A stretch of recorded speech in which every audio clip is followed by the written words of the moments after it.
Now, I'm happy to talk a little bit about how you can ensure that you have a strong application and strong application elements when you do your application. So as I mentioned, you really want to make sure that you put a lot of thought into those personal statements. Be specific and concrete. Discuss your experience and your qualifications and what you'd like to learn in an internship. Show that your interest is genuine by making it personal. You can discuss maybe a formative experience that was part of your life that made you want to go into this field. We've had applicants who talked about maybe a family member who faced some kind of a health crisis, and they really felt that they would like to contribute to this field and help other people in a similar situation in the future. Or it might be some class that you took at any point in your life that just ignited a passion in you and an interest in you that you've always had, and you want to keep learning more about this area. Or it could be something else in your own personal history. But the more personal it is, the more genuine it's going to sound, and it's just going to really ring true and resonate for people who are considering whether they want you to represent their company and work at their company. You know, they want to know how much passion are you going to be able to put into what you're doing there. And finally, you're going to describe the kind of work you want to do and the type of place you'd like to work. But you can, as I said, mention more than one option, show your breadth of interest. And also, you'll see that in some places on our website, we offer some sample opportunities, and it's great to read those to get an idea of what's out there, but don't copy from them directly. Just really talk about from your heart what it is that you are interested in doing. And again, don't be vague and abstract. That's not going to help you and not going to help the person reading the application to know you and know if you're a good fit for their company. I mentioned a little bit about this optional video. It should be about only 2 to 3 minutes long, and it's a way for you to talk about something that maybe couldn't be conveyed as well in writing. It's also a way for you to talk about it in a way that shows your passion and excitement for the topic.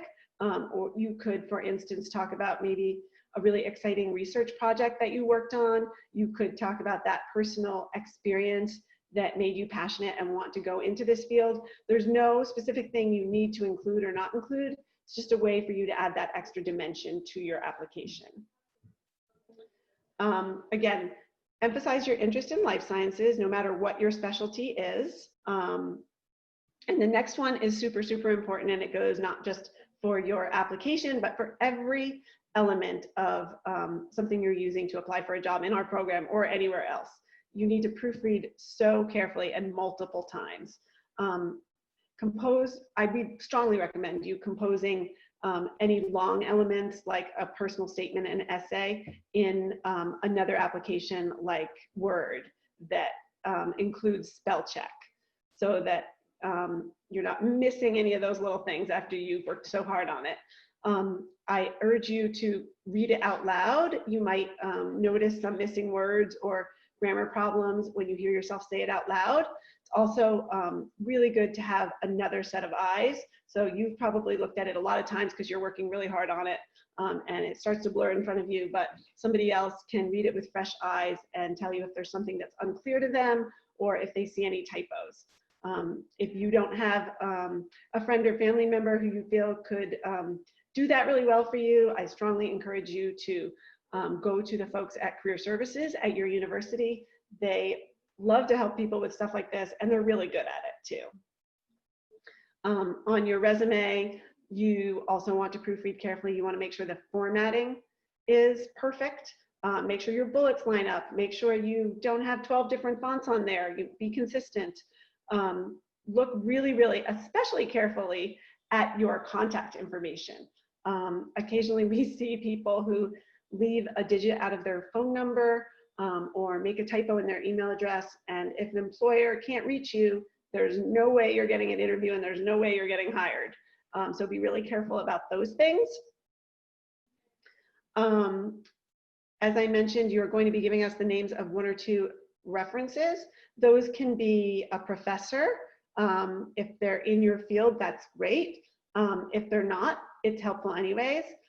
It could also be somebody who is an employer or former employer, could be somebody, a coach or an advisor of one of your extracurriculars. Anybody except for a family member or friend, somebody who can speak definitely to your character and work ethic. If they can also speak to your expertise in your area of specialty, that's even better, but it's not mandatory. And again, make sure you notify your references before you put their names down in our application, because we will be sending them that request to fill out a form about you. It's also advisable when you contact them and let them know that you're putting their name as a reference, or asking them if you can put their name as a reference. It's great to give them a little cheat sheet about you. So give them a little recap of maybe the class you took for them, say if it was a professor, and what projects maybe you did in that class, and discuss a little, remind them that you're now a sophomore, that your major is chemistry. Just give them that information right in front of them, so that when they go to write your reference, they're going to have concrete information about you, and they're going to be able to say, oh, and they did this great project, because they're going to have it right in front of them. It'll just make it that much more likely that they're going to give us really substantive information in that reference about you.